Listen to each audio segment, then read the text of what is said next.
Grandma's Room Podcast. Get stinky with us, grandchildren.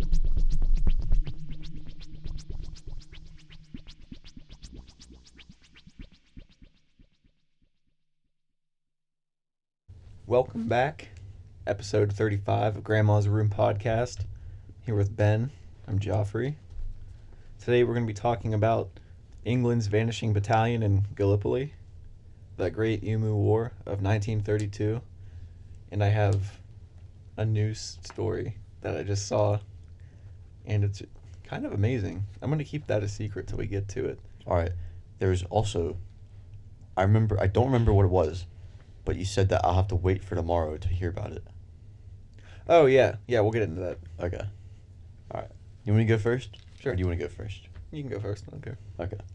So, as you said earlier, I'm doing the Vanishing Battalion in Gallipoli. So, in World War I, the Allies wanted to strike the Ottoman Empire because they were very vulnerable, just because of the point that their army was in. And there was a huge attack that came from the water where the soldiers attacked the Ottoman positions, that were along the beaches, that were protecting their capital of Constantinople. And the video I watched, it kind of looked like, or not V-Day, D-Day, with all these soldiers just coming up on the beaches. And the goal was to force the Ottomans out so that they could have an accessible place for ships to come in and drop goods, control the shipping lanes that were around the Mediterranean, and to force the Ottomans out of the war, if their capital fell, Constantinople. So on February 19th, 1915, English and French battleships began to fire on Ottoman batteries with some of England's best ships at the time. And it took some time to destroy the enemy positions because weather partially blocked their vision, but after being shot at for long enough, they were destroyed. And also by the end of February, supposedly all of the Ottoman mines had been cleared from the surrounding area, in the water. And English Marines had come in and helped fight, but after a while, the Marines had just been targeting strategic artillery positions, and things were starting to get a little stagnant. So Winston Churchill, who at the time was the First Lord of the Admiralty, he came up with an idea that he thought would bring down defenses in a matter of days. There was also a telegram from the Ottomans to Germany, who were allies at that time, that said that there was a major lack of ammo, and soldiers were beginning to get discouraged. And on March 18th, 18 battleships were sent in to try and force the Ottomans out of the war by just bombing the shit out of them. So, but however, the Ottomans had just laid a fresh minefield, in the water, so that meant that there was almost little to no time to destroy any important positions because all these ships were getting damaged. And it wasn't just battleships either. I forgot to write this down. There was small cruisers, a bunch of small cruisers that were with them too. So soldiers were sent onto the shore to fight the Ottomans back to Constantinople, and the Allies had really underestimated how strong the Ottomans really were, and they had realized how bad their situation was because they had a bunch of good positions over the beaches. And the Allies, they never really made it further than the beaches that they landed on, with Allied forces digging in and fighting regular trench warfare everywhere else in World War I. And so this brings us to the actual battalion itself. On August 12th, 500 men from the Norfolk Regiment 5th Battalion, which this regiment, it goes back, I think it said the 18 or 1700s. It was super old, and a lot of the people came from I can't remember, was it King George, I think, or a King George or something like that. I was gonna say there's a bunch of King Georges, right? Yeah. And they came, the ones from the one I'm talking about right now, they came from one of the king's his estates, they were servants and groundskeepers and stuff like that. And for a long time, there's a story that as they were charging, they were told to charge an Ottoman position, and as they were leaving, a big cloud just kind of laid down on them, and the soldiers watching from the trenches, they had no clue what happened to them, and they were never seen again. But what really happened was that they found they were found in the Ottoman position they were looking for, where about 150 of them were mowed down in seconds. Ottomans. No, English guys. Okay, so they went to fight the Ottomans, and then the Ottomans just like pretty much took Well, they care had a of them. machine gun, Yeah. so they could just spray them. And so the men split up into two groups, like to try and flee and get away in time. And one of them went to a farm, and the other went to some cottages that weren't too far away. And the men at the farm, they were under like really heavy sniper fire, and they were soon killed, except for 2 people. Out of 500, 2 people survived. Holy shit. Yeah. One of them was Captain Coxon, who had been discovered in January of 1916 in a POW hospital, and they said he was like treated very well, and he was on the verge of a full recovery, like when they found out about it, which is good. Did And he get back? yeah, him and Second Lieutenant Fox. It didn't have much information about him, but I know those are the 2 only people that survived, at least like to make it out of the war and survive. And there was rumors of like Ottomans finding more people and just executing them, but none of it's been proven true or not. And the battalion's rumor, it started since since no bodies were able to be recovered at the time, because I think it said in 1916 the Allies pulled out of Gallipoli, and so like obviously they couldn't go back to get their bodies, and so none of them were ever found, so no one knew what happened to them. Like the Ottomans found them, but they probably wouldn't tell the Allies that, obviously. Yeah. And in 1919, the English were allowed to go back and recover and identify all the bodies. They were put into a ravine by a farmer, like right after the war, like since it was probably in their farm. Like buried? No. I think they were just dumped into this ravine. Oh shit. Yeah. Were But that's all I have. Were there any rumors, like paranormal rumors? Yeah, there about what were. happened? They didn't say any of them in the video, but it led some people to believe like it might be something spiritual, like something might be protecting the place that they were charging or whatever. But Like protecting them from the English? yeah, Oh, okay. like that's why the English disappeared. They say that there may have been something that didn't want them going there. And you said the mist that they disappeared into. Yeah. Was that like fog? Was it gas? Because I know they used gas a lot back then. Well, in the video I watched, it was like a lot of it looked like it was a lot of desert or like drier, so it looked like sand. Oh, like a sandstorm Yeah. like whipped up or something. Yeah. Oh, okay.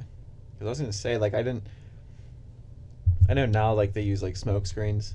Yeah. You know what I mean? I didn't know if they used those back then at all. I mean, they might have, Was- but I don't think that was this Yeah. story. I was curious. Inquisitive. Dude, World War One was nuts. Fuck I that, dude. remember. It was... What? Nothing. I just cracked my toe. It kind of hurt.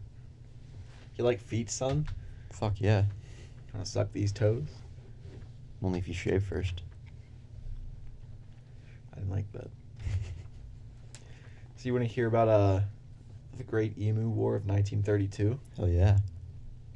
It's probably the only war ever against birds, and also the only war that was ever lost against birds. So,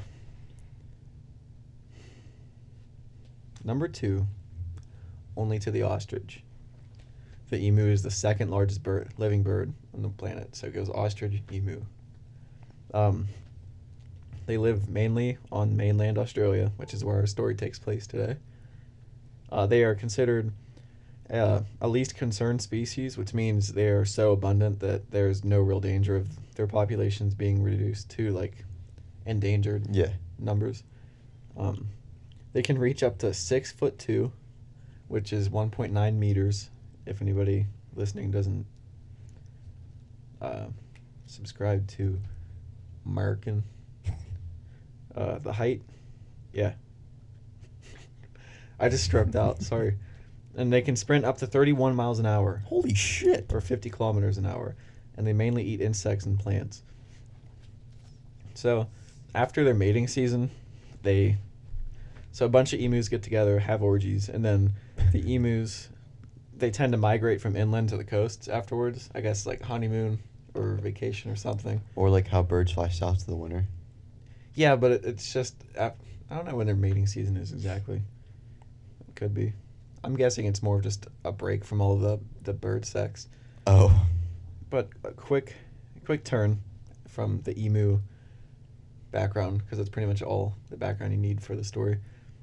After World War One in Australia, a lot of veterans were given land by the Australian government to take up farming. And in 1921, I mean, not in 1929, when the Great Depression hit, because it hit all around the world, it didn't just affect America. The government wanted the farmers to increase like what crops they were like, whatever crops they could grow, mainly wheat. They just wanted them to increase their yield in exchange for subsidies, which the government never provided.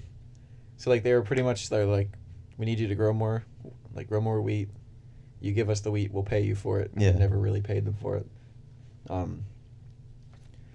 When like the wheat prices, they continued to fall, and by October 1932, it was getting bad, and they were about to harvest. Like it was the time of the year where they were about to harvest the wheat, and they were refusing to deliver to the government Because they weren't paying them. Yeah, they're like, why would we sell to the government? Like we Yeah. can sell it to just people who will.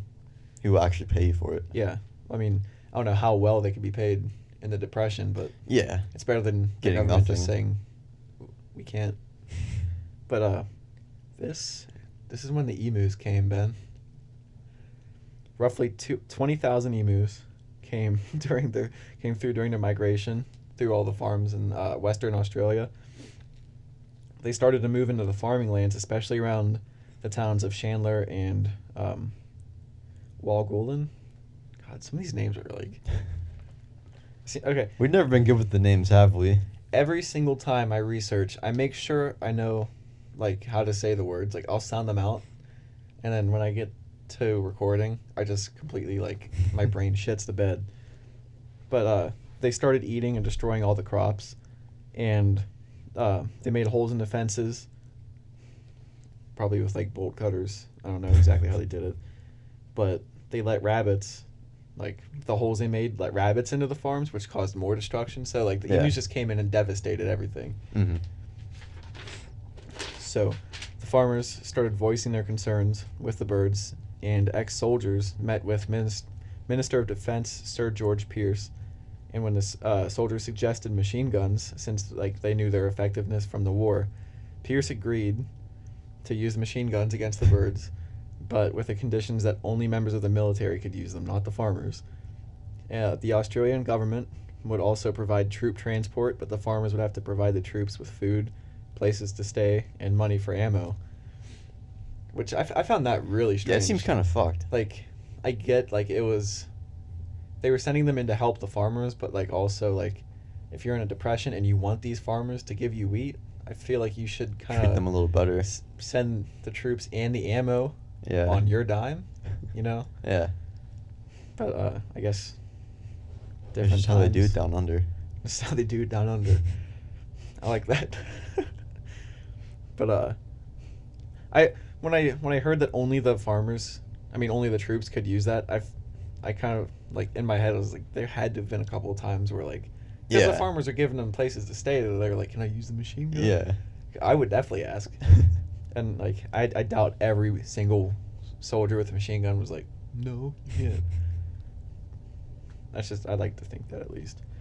But, Pierce thought another upside to the troops being down there and shooting the birds would be that it would be good target practice. Like, they would get better at shooting their guns, especially since the birds can move so fast. They can get used to hitting moving targets.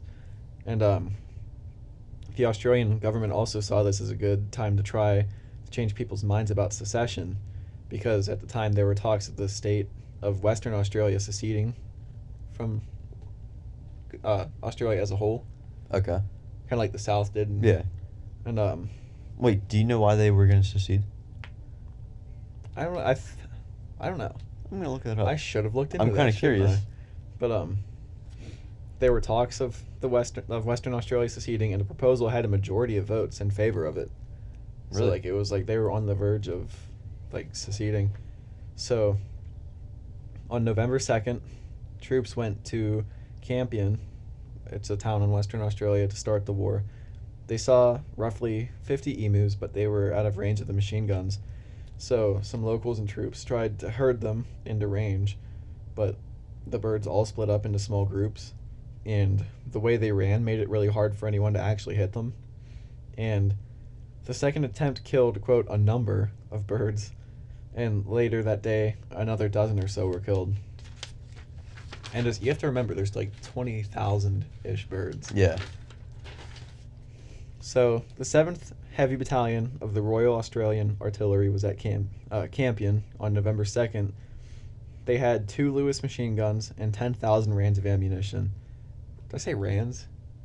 I meant to say rounds of ammo. They were commanded by Major G.P.W. Meredith. That's a lot of initials for a name. But he later said of the conflict, if we had a military division with the bullet-carrying capacity of the birds, it would face any army in the world.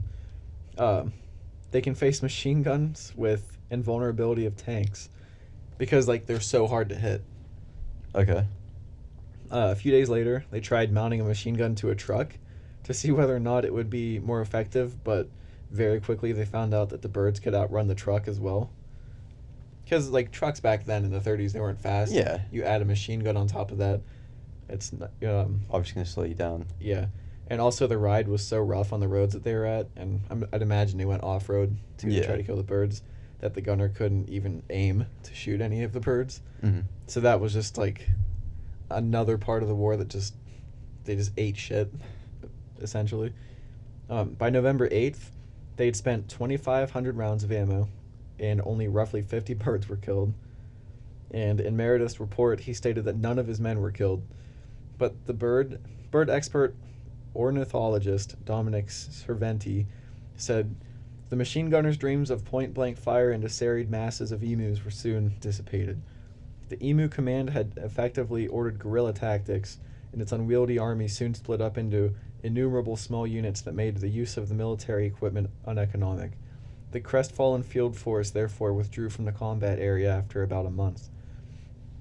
On November 8th, the Australian government decided that because of the bad press that they were getting from just trying to massacre emus and the ineffectiveness of the war, quotes around war, air quotes, they decided to withdraw the troops. Meredith compared the emus to the Zulus, which is the Goonie ethnic group in South Africa, that they were,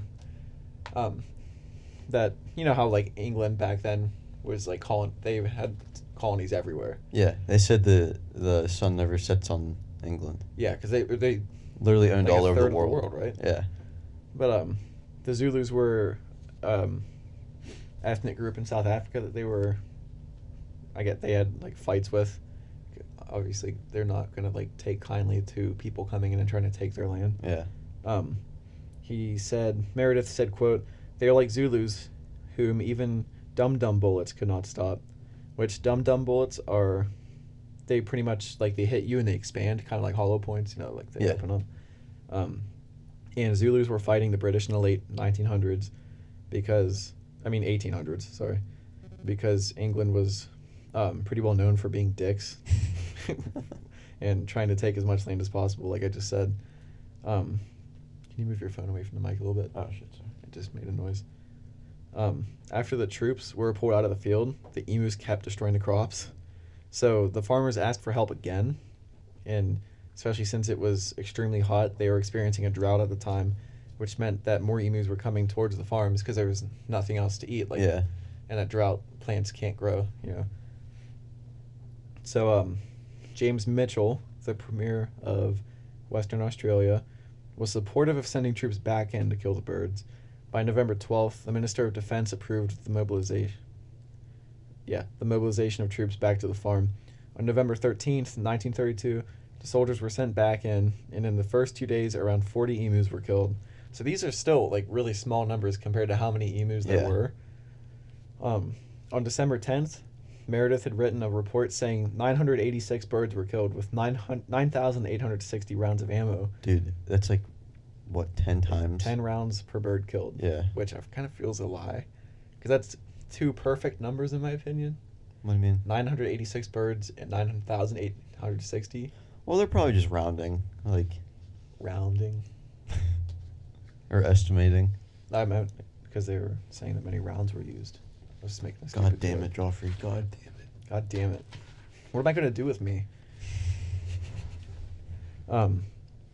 He also said 2,500 birds died from injuries.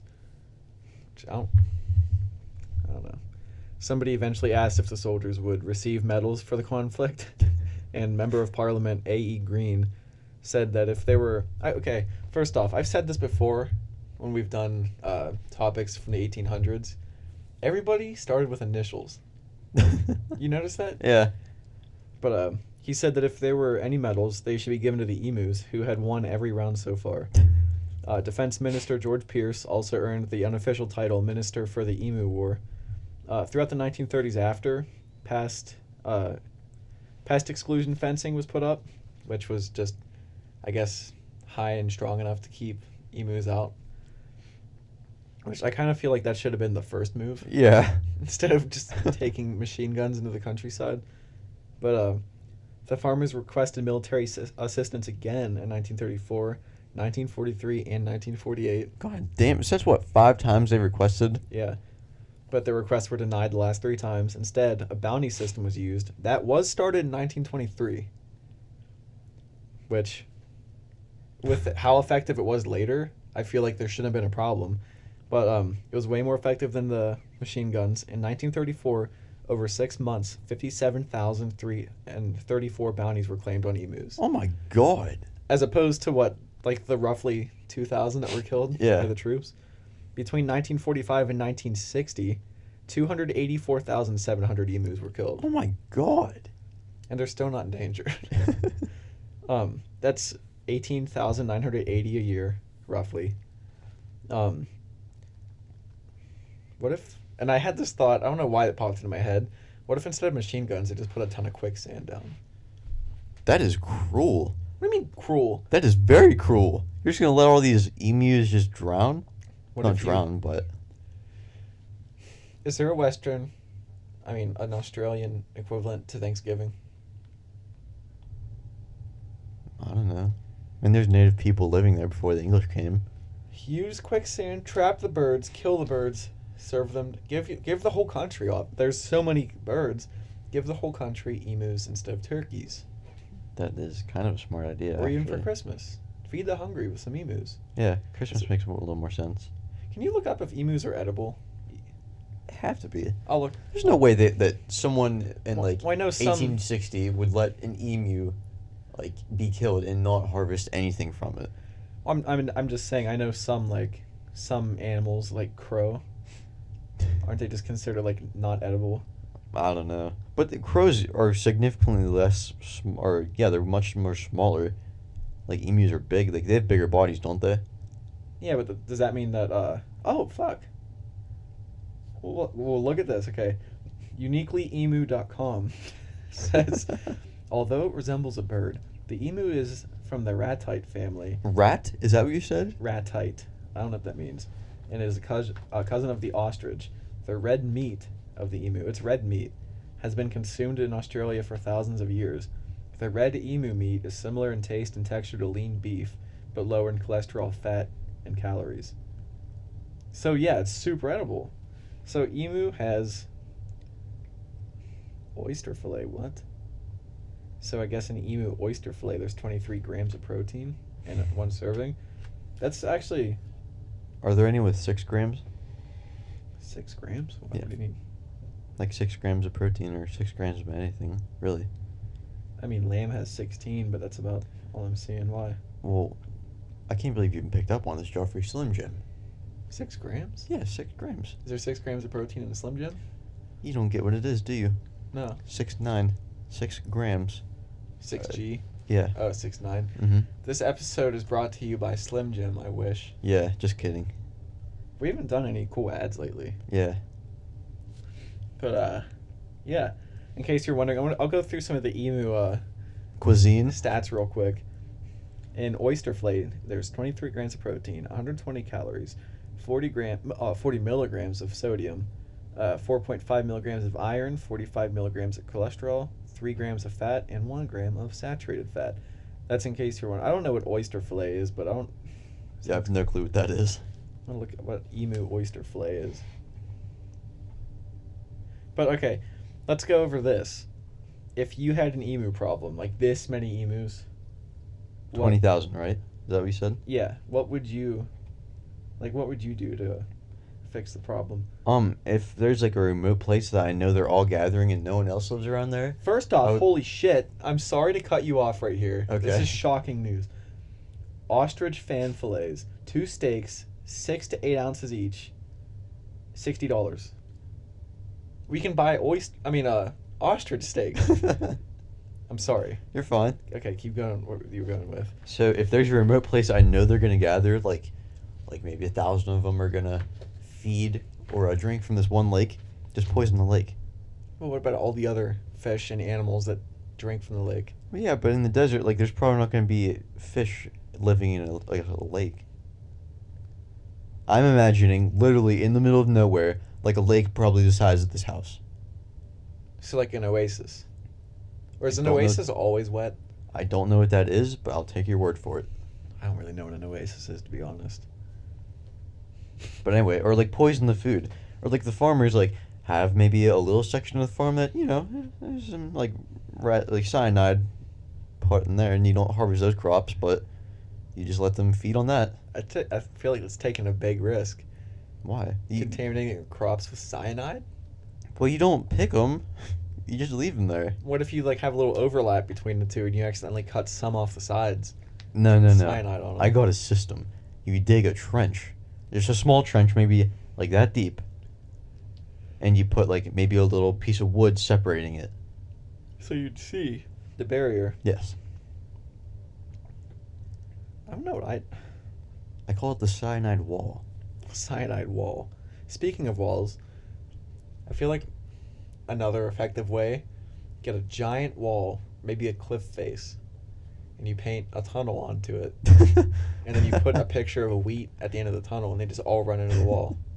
Or if they run into they actually go through the tunnel, a truck comes and runs them over. Into the painted tunnel. Yeah. They're mad. Do you think emus have like powers? They're thousands of years old apparently. What if we just did what the Native Americans did with buffalo and just corral them and just run them off cliffs? Oh God, I didn't know that I'm happened. pretty sure that's how they sometimes hunted buffalo. Like if they had a herd of them and they needed to feed like a big community, they would just like chase them and they would just run off the cliff and just Jesus. eat it. And then they would eat it. Yeah. Fuck. I have another story, but like we're kind of short today. Well, I want to know what was the thing you wouldn't tell me yesterday? Oh yeah, it was just a prank I'm doing at work. Yeah, I want to know about it. There's this guy. I'm not gonna name him obviously because he's older. I don't want his name everywhere. But he's super reactionary. Like, do small shit, he gets super worked up. Like Dwight from The Office. Yeah, kind of. He's like the old cranky guy, kind of. Yeah. I like him though. He's funny. There's one time he was unloading a car out of the paint booth. Like the way you unload it for people that like aren't in like the automotive industry. When you paint a car, you have to mask everything. Like if you're painting the door, you mask everything but the door, so nothing else gets like overspray paint on it. Well, you unmask it when it's done, obviously, and when it's in the booth, you have to turn the lights on separately. Like the lights turn off whenever the booth is baking. So he turned the lights on and went in and was by himself, and another guy I work with came in really quickly. It was impressive. Slammed all the doors shut the lights off, and ran away. And he came out and his face was like as red as your notebook, just like pissed off, screaming. Oh my God. So like I did what I did to Terry a couple months ago, leaving pennies everywhere. I started doing that Friday, and like I left the first penny on his impact gun, which is just like a gun you use to tighten bolts. Okay. And then I went back, and he obviously found it because the penny was gone. So I put another penny on his gun, and then when I came back, it was gone again. And he was like leaned over in a car welding, so he had his mask on, and it was like crackling, so he couldn't hear anything. So I put one like right next to his boot. And then I came back, it was gone. So I put another one in the same spot. Came back, it was gone.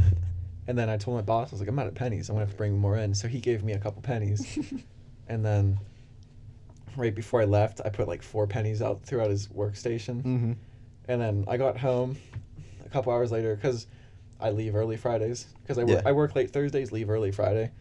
And my boss texted me. He was like, he's like asking everybody like where are all these pennies coming from. I was like, that is exactly how the prank's supposed to go. And I'm gonna try to keep this going, hopefully for years. Like I'm gonna have to be really strategic because I feel like he's gonna catch on. Like he sees Joffrey, pennies start showing up, so I'm gonna have to hide them in spots where like he'll find them way after I'm gone. Like I don't know if I can like hide them in his drawers. I don't want to be going through his drawers though. Yeah. That's the thing. I don't know. I'm gonna have to find some, like put them in cars that he's worked. No, because then customers can be like. I don't see why a customer would complain about an extra penny, but some customers get really weird about stuff in their cars. We've had people steal shit from cars. Really? Get fired, yeah. Like, there's this guy who just stole change out of a car. And our boss is like, if you need a change, just ask me. Like, I can help you out. Like, I pay you. But he just stole, like, a handful of change out of a car and got fired. The guy was an idiot, though. Yeah, I mean...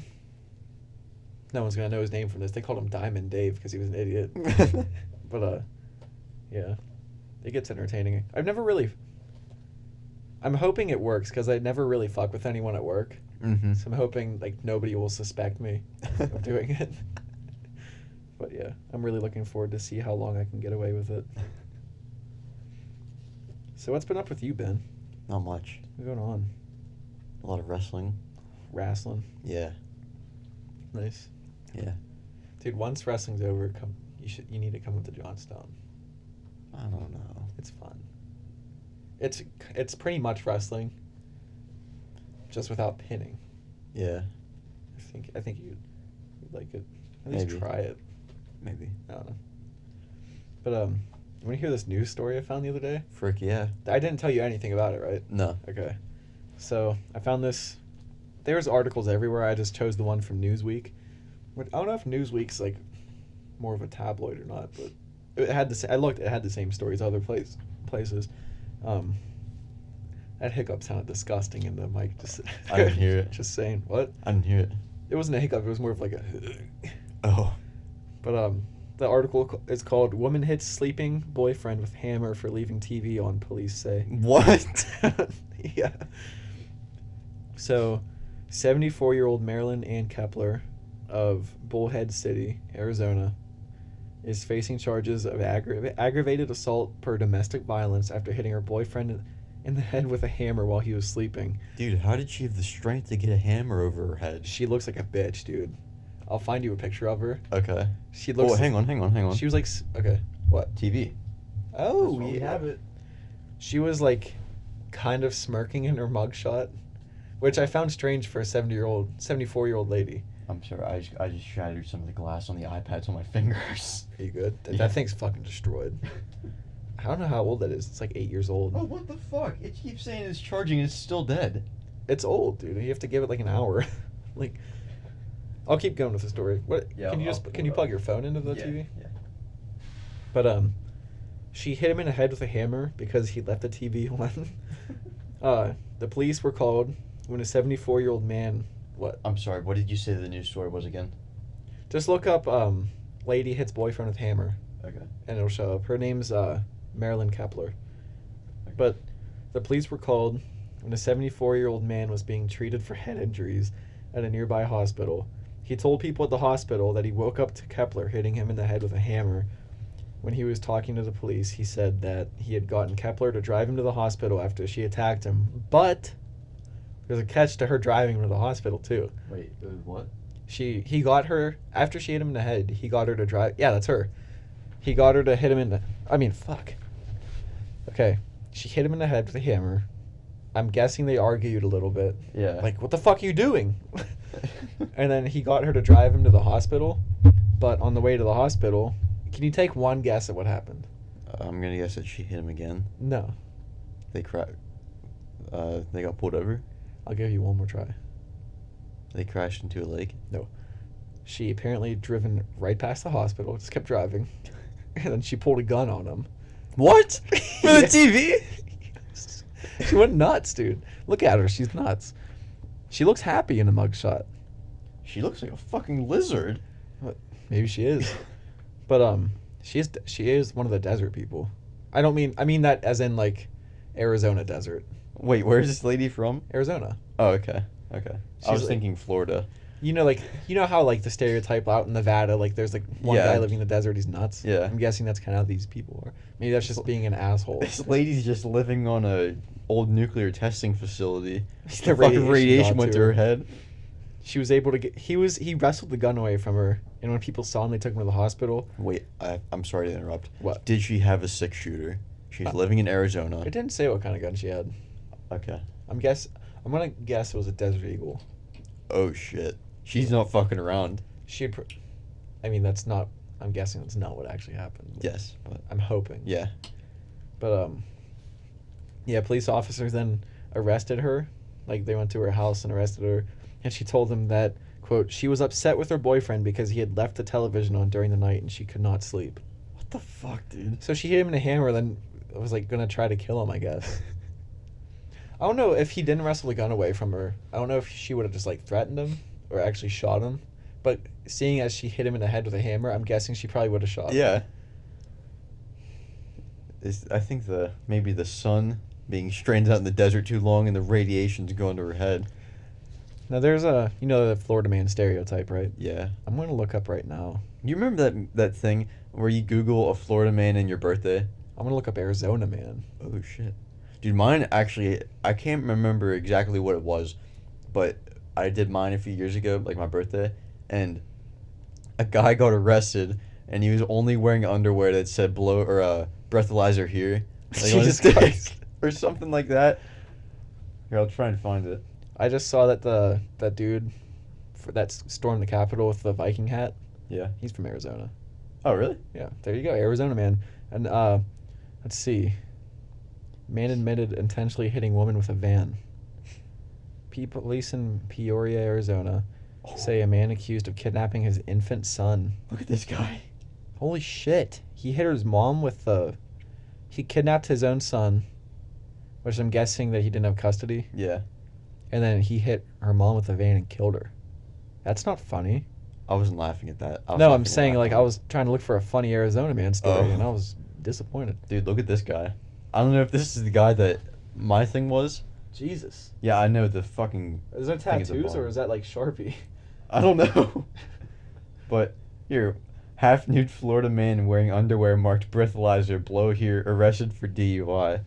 I'm gonna look up the latest Florida man stories. See what comes up from like recently. 2 days ago, Florida man arrested after FBI says another Capitol riot. I'm so sick of hearing about all this. Yeah. Florida man steals engagement ring from girlfriend, proposes to another woman. That's not that crazy. It's dickish. Yeah, Like- but it's just mean. Florida man in critical condition after exchanging gunfire with deputies. No, that's not really that cool.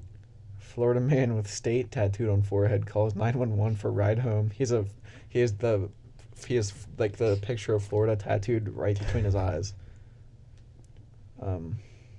Florida man caught on video smashing windows of sheriff's vehicle with baseball bat. Hmm. Yeah, Florida man. Oh God. Animal attacks. 5 Florida man moments from 2020. Oh, we can go through the 5 Florida man moments of 2020. Dude, The top ones. What? check this out. That's Justin Bieber's Rolls Royce here. Oh, that was the washer. What? Dude, look at that Rolls Royce. On one the I'm bottom? zooming in on. Yeah. Its wheels are covered completely. How's it turn? It looks like there's something there that like it's not on the whole way, but I guess that's Justin Bieber's. That looks fucking sick, dude. Well, I mean, the front wheel's covered, and it looks like there's only a couple inches of clearance to the side. How's it turn without fucking just hitting it? Who knows, dude? Is it just driving Oh. straight lines? I don't know. This one I've seen before. This one here, like I've seen this. Like this one's actually like able to drive around. They say that was built by West Coast Customs. Yeah. Oh shit, my mic was just really close to my phone. Oh shit. I wasn't thinking about that either. Mine started going nuts, dude. That was a nice voice crack, wasn't it? Let's see. Mark Johnson, 61, has lived his entire life around alligators. That's why he was so surprised when one tried to grab him and drag him into a canal. He was surprised Surprised. that the perfect killing machine that hasn't evolved for millions of years because it's perfect at killing, he's surprised that tried to grab him. Johnson managed to get the gator to let go of his leg by digging both his index fingers into the reptile's eye sockets. Jesus. Jesus Christ, dude. Okay, another. Justin Stoller, 38, was on vacation in the Florida Keys with his family when he tangled with an 8-foot lemon shark. Stoller looks at the encounter with the lemon shark as just another Florida experience. It was the best way to have a bad experience, he said. Leopard mauls man who paid $150 for full contact experience at a backyard zoo. At a backyard zoo. Okay, in South Florida, I'm reading this like verbatim off of USA Today, so I'm just reading like what they wrote. Yeah. In a South Florida backyard zoo. I want to know what a backyard zoo is. That just when like in their backyard they have animals. Yeah, like we did that at work. We had this. You know how Fort Days was like totally like minimized this year. Yeah. Well, we brought out. There was like maybe 3 or 4, like the food trucks, like the fire department does. Yeah. And one lady I work with, I guess she has like goats and sheep and stuff like that, and like up on our putting green, they just build a fence around the putting green, like the practice green, and just let all these animals roam around, and there's like a petting zoo. Did you hear? Like decades ago, it was around this area, like out in Waterford. This lady had a chimp. Yeah. Ripped her face off. Yeah, Mom was friends with her. Around here, I would have never guessed that around here. Yeah. Ripped her fucking face off. I know you can't see it because the TV is being an asshole right now, but I have New Hampshire man directed wife to decapitate her lover after he killed him. Cops. Wait, so It sounds like the man killed him and made the wife cut his head off. Jesus God, that was in Florida? No, that was New Hampshire. Oh shit. Yeah, I figured New Hampshire seems like a wealthy part of the country. See what the crazies do there? Yeah. That seems more of like a Hunger Games-ish type thing. Yeah. Okay, the full contact experience, the leopard. The owners Oh of the shit. license. I'm sorry to interrupt. What? He also made her bury the head. What the fuck? Just the head? I don't know. That's kind of a dick move, eh? Yeah, fucking Kinda right, mean. buddy. What butthole? I'm just looking for some stories right now. Yeah, me too. I just googled funny state man story. Okay. 60 times Florida man did something so crazy. Dude, all of these are coming up as Where's a Florida man Wikipedia? Seriously? Yeah. Florida man is an internet meme popularized in 2013 in which the phrase Florida man is taken from various unrelated news articles describing people who hail from or live in Florida. Internet users typically submit links to news stories and articles about unusual or strange crimes or events occurring in Florida, particularly those where Florida man is mentioned in the head title or the headline. The stories call attention to Florida's supposed notoriety for strange and unusual events. I wonder why it is Florida. Like, what about Florida brings out the crazies? I'm telling you, dude, there's a sun that goes to their head. But Texas has a bunch of sun, too. I guess there is some crazies in Texas. Cops called... Yeah, but the crazies in Texas just go around with a magnum. Damn. Just calling how I see it. Cops called over a woman screaming for help. Turns out it was a Florida man's pet parrot. Let me out, let me out. Oh! That's what a Florida man's neighborhood before calling 911 thinking a woman was in danger. When Palm Beach County deputies arrived to investigate, they discovered the cries from his pet parrot, Rambo. That's like... I like that name for a parrot. Yeah. Oh, God. Okay, that's a good one. Special... Let's see. Dude, what about the grandma room update we're going to be getting into? The table and sitch. The way we have it set up now, we just have like two old chairs. 2 grandma chairs. Yeah, 2 grandma chairs. They're comfortable. Yeah. And then we have an end table with the mic stands and the computer and everything on it. Mm-hmm. And then across from us we got the original grandma room couch. Which that is started staying. it all. That is staying. Yeah. That's how I got the name, Grandma's Room. But we're getting a nice table. We're gonna... Oh, fuck. We're gonna be starting video soon. Yeah. We're gonna... Yeah, it's gonna be sweet. We're getting a table. We're gonna get better mics. Yeah, it's gonna be sweet. We're gonna get video started. We're here gonna need soon. cameras too. For video. I mean, I figured we'd just use these for at least until we start, because these record, like, amazing picture. Oh, okay. I mean, until we can, because, you know, we're poor here in Grandma's room. We make do. Yeah. But, yeah, we're going to get We're some resilient. Blue Yeti mics. See how those work out. But, yeah, we're working our way up. Not necessarily in listeners yet, but, you know, that'll come in time. Yeah. Also, I was going to ask this earlier.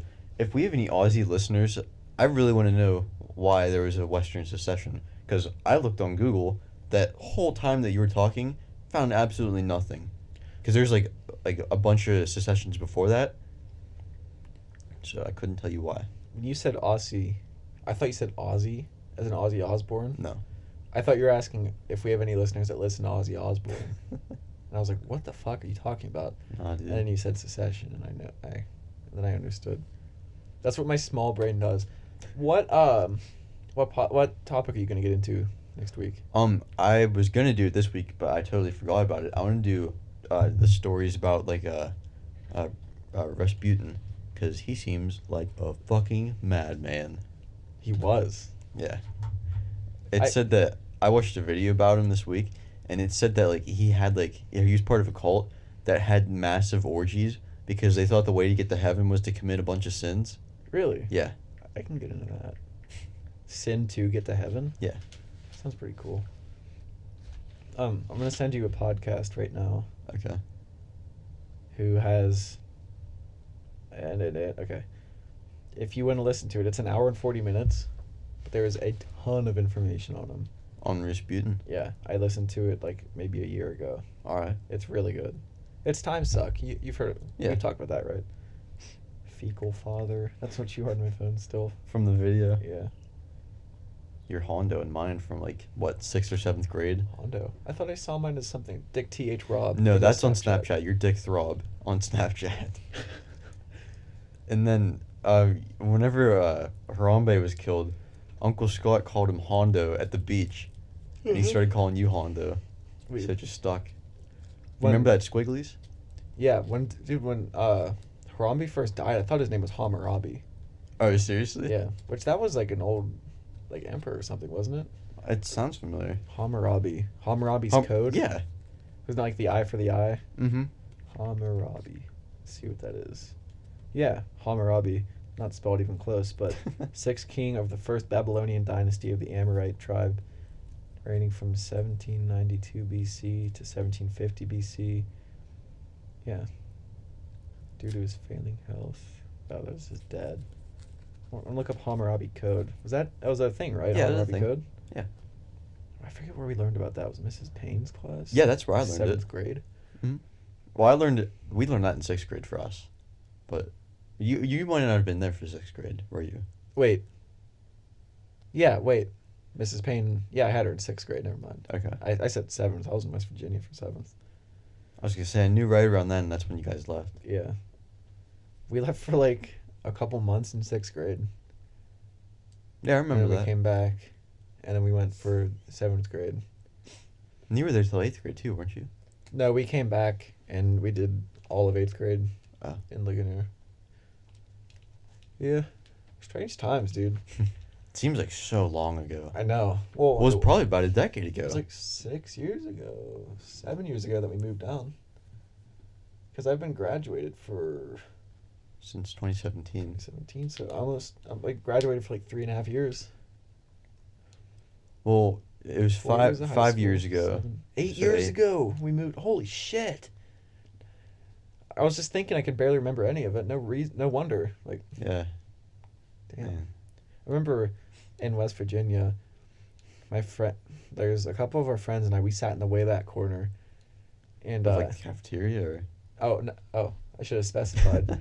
It was a Spanish class, and our teacher never paid attention to what we did. So it was like, that school was bullshit. Our science teacher, do you know what he showed us sometimes when he didn't feel like teaching because there was some science in it? He let us watch NCIS. What? Yeah. Yeah. But in Spanish class, they had those old school heaters. Well, let me say one thing. The year after we left, the school was closed down because they built a new one because there was too much asbestos in the high school. There was about like 10 bomb threats one year Jesus. in the year that we were there. But in the back, yeah, dude, that place was a shit show. I can't imagine those country kids knowing how to make a bomb. I mean, that's probably all they do is bombs and meth. But, yeah, no, I'm not sorry. The place sucked. Anyway, go ball me by your Spanish teacher. Yeah, there's this. It was like the old schools, so it was like the big old school heaters that got really hot. And they Yeah. had, like the painted thick paint. We would set our pencils, you know, like the little metal part by the eraser. Yeah. Just let it go, and then just like when someone's not looking, just like hit their neck with it. But one day, I don't know what the hell we were doing. We were just making our faces really red. You know how you like hold your breath and push. Oh, I heard Like, about this. I went so long that I just passed out. And I walked back up, and they're like, "What happened?" Like, I don't know. I guess I just passed out, making my face too red. Yeah, that place was something else. And it, like,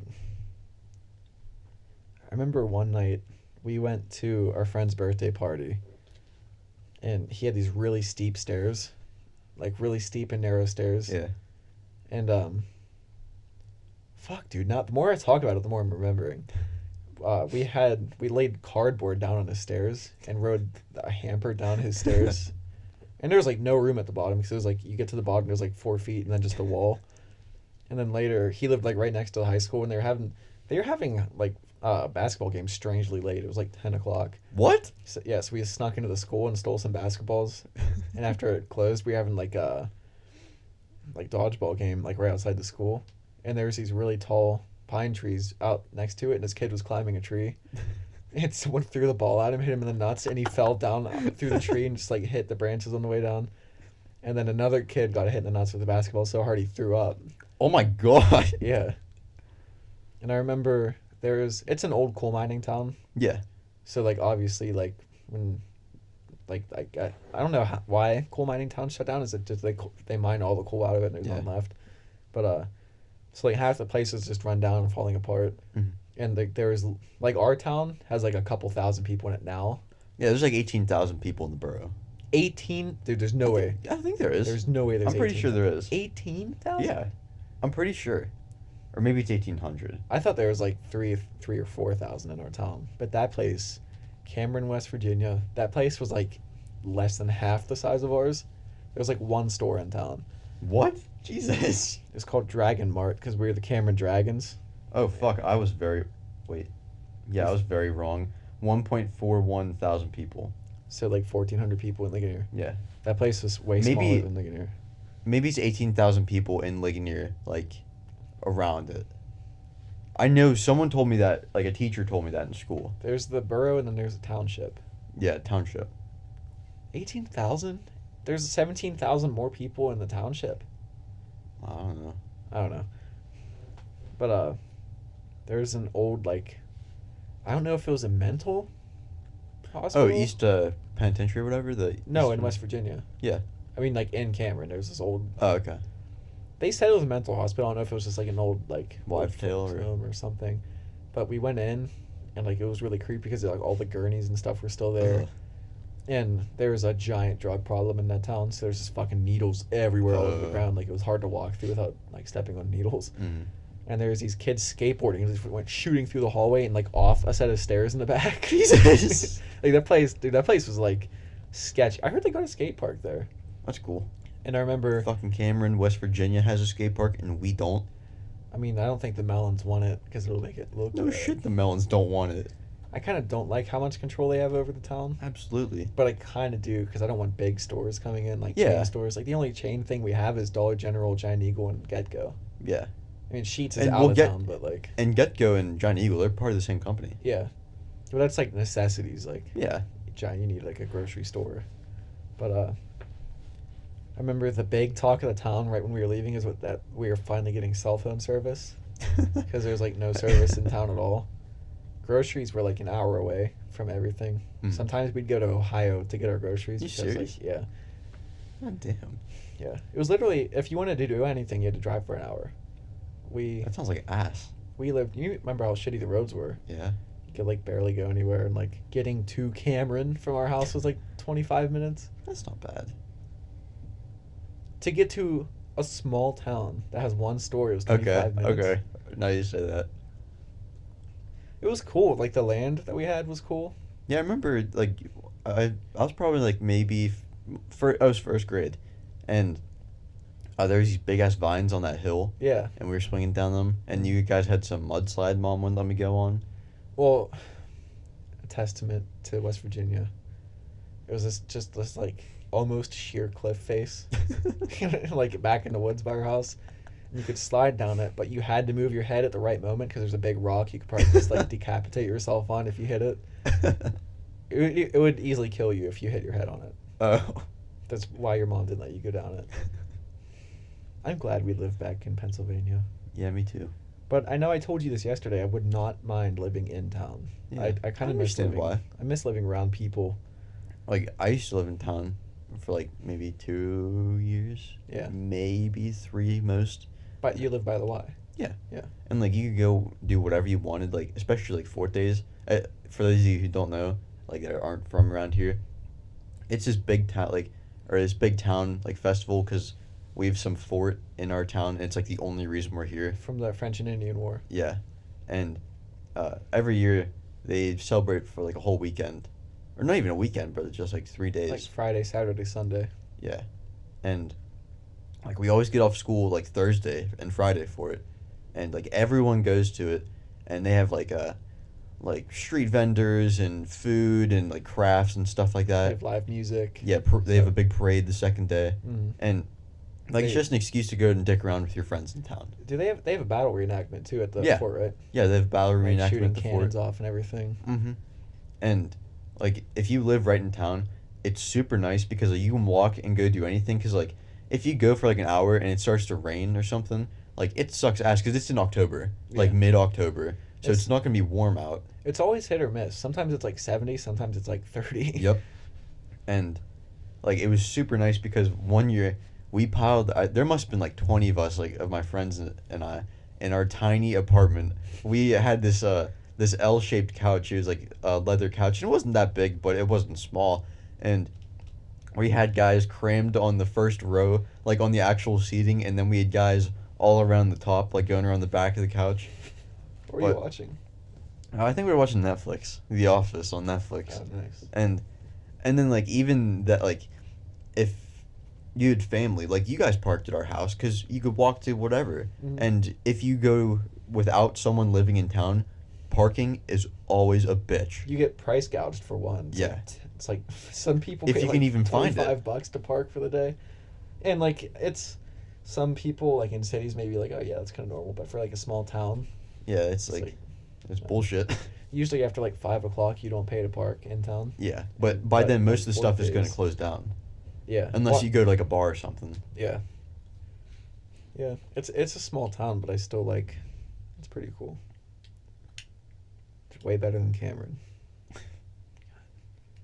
That place. I'm trying to think of more stories from there. Tie the knot? No, you think maybe we should start wrapping this mother up? I don't know. We've only been going for like an hour and a half. What? We're like Are you what? we always wrap up. That says 58 minutes. We always wrap up. Like we always like seems like we always naturally end at the exact same time. It's strange. I wouldn't mind starting to do like longer episodes. Yeah, but then we'd also have to pay for it. We never even come close to our time. We always have like an extra 2 hours on our. Are you serious? Yeah, because the way our hosting is, like we pay like $18. We use Buzzsprout, and it, like, with the $18 you get 6 hours of content you can post a month Okay. to like iTunes, Spotify, all that. We always end up at like 3.5, 4. Oh. So we have time, and we can always pay a couple extra bucks to Yeah. like put more out. But I don't know. I was talking to Terry. I don't know if we're actually going to do this, but like when we usually podcast on like Sunday mornings, he's usually busy. Yeah. So I didn't know if he actually wants to do this, but we were talking about maybe doing like him and I do an episode during the week, just talking like shooting the shit, you know. Shooting scat. Yeah, shooting a scat. It doesn't even. It's not like it has to be an hour long if we don't want it to be. Mm-hmm. It's our like even these ones we can go at as long as short as we want. Yeah. It's just nice to have like sort of a set amount of time. You know what I mean? Mhm. Yeah. So we're kind of.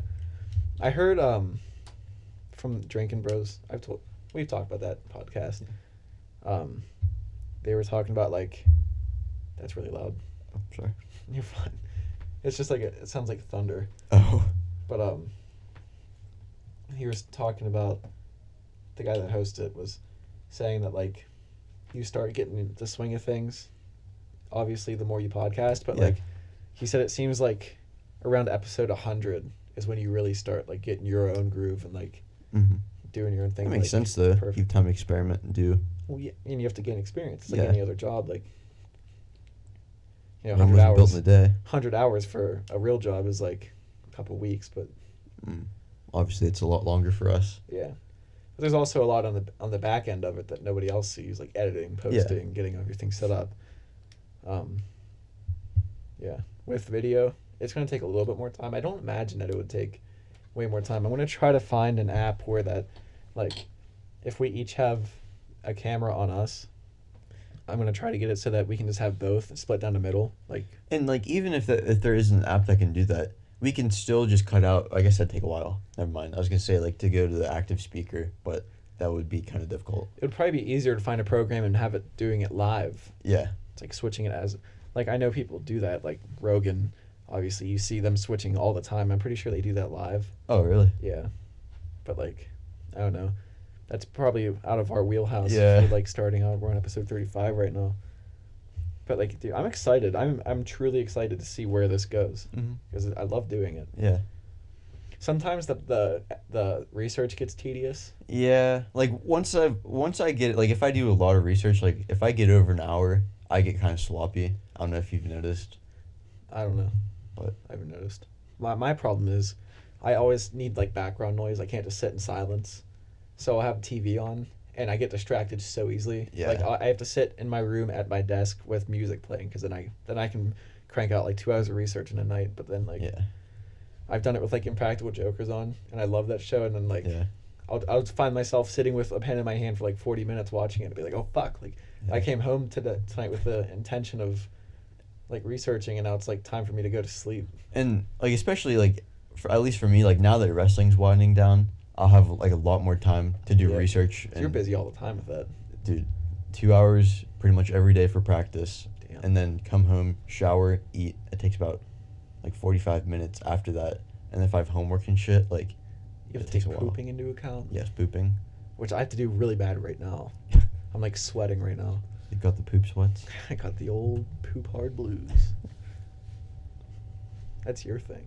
That's the piss hard blues. Piss hard blues, fuck. Yeah. Oh well.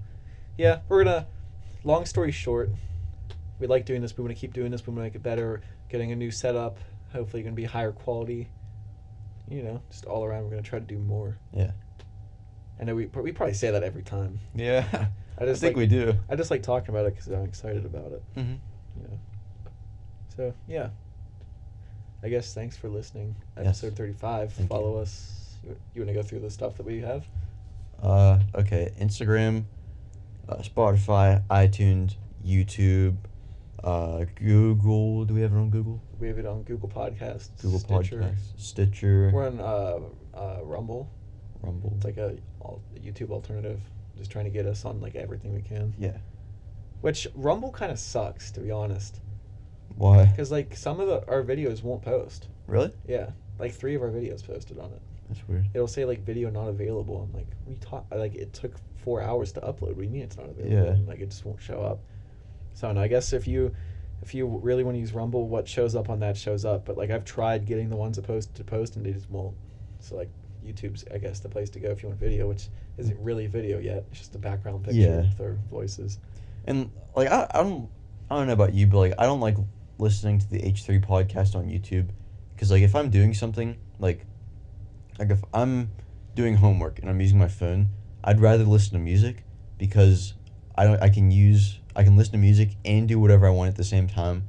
Whereas like the H3 podcast, which I like listening to it, but you have to watch the video. Like you can't do anything else except for watch the video. Yeah, they're on iTunes and stuff though, right? Oh, they are? Yeah. Shit, dude, I didn't know that. They've been on there since the beginning. Oh. Yeah. Yeah. Yeah, some people just like watching watching podcasts, like sitting down and watching them. I'll sometimes just turn them on YouTube and fall asleep.